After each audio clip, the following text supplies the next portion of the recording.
watch. And now the rest of our reports. Police Constable Usman Mohammed has been dismissed from the Nigerian police force after being caught stealing a goat while on duty at Mutum Biyu Division in Taraba State. The dismissal, confirmed on August 15th, followed the disciplinary panel convened under Regulation 370 of the Nigerian Police Act.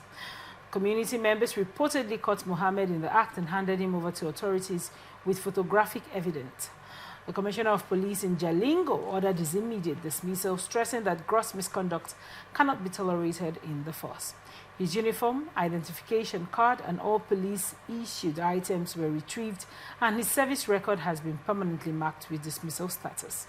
The incident, though unusual, has sparked public outrage, with many residents describing it as symbolic of deeper issues in the police system. For citizens, the theft was not only about the goats, but about betrayal of trust by a law enforcement officer. Public commentators are also questioning the integrity, discipline, and welfare of junior officers in low-income divisions, warning that such lapses erode confidence in policing. The police command has assured citizens that cases of misconduct, no matter how minor, will be handled decisively to preserve the integrity of the uniform. What are your thoughts on this report? From face value, one would want to say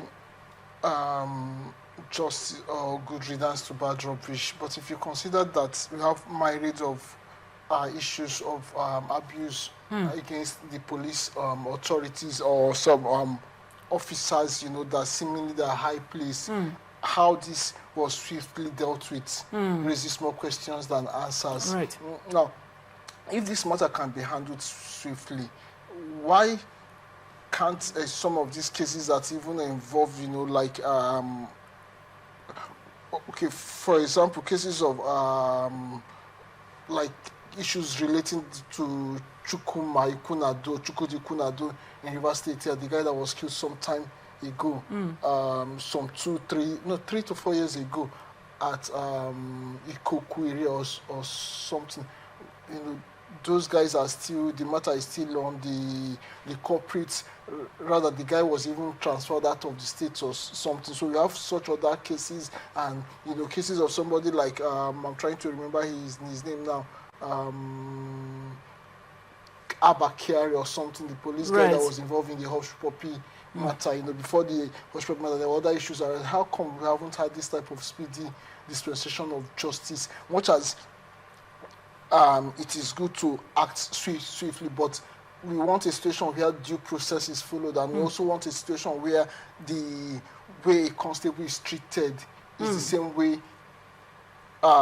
a higher ranking officer should be treated once they are guilty of the same kind of disciplinary issues. I mean, the common notion is that justice shouldn't be a respecter of persons. Well, here it becomes like it respects persons, raises more questions than answers. Then, like some of the persons said there, it also raises a deeper question of conduct with the police force. I mean, it's not just about the goat that was stolen, it's a betrayal of public trust. That institution should have been an institution of trust. So anytime things like this happen, a public trust has been betrayed. It means that the more these things happen, the lesser you have that confidence. I mean, normally when you have a security person around your properties, you should be confident that you are in safe hands, your properties are in safe hands. But if that trust is betrayed, who would you run to? If the ones that should secure you becomes a threat to your property, no matter how small that property is, who would you run to? You know, so I think it raises a deeper question. Also, it raises questions of their welfare, yes, but beyond their welfare, it's the question of trust. The issue of trust cannot be swept under the carpet. Then, if we talk of justice for all, equality, how was this matter decided so speedily? Why has other matters involving some persons, I mean, within the system, I'm talking about outside the police force, not been properly dispensed as such? Thank you so much. You know, I wanted to ask also about the crisis. Sometimes you have police officers that have, you know, accidental discharge cases of people dying.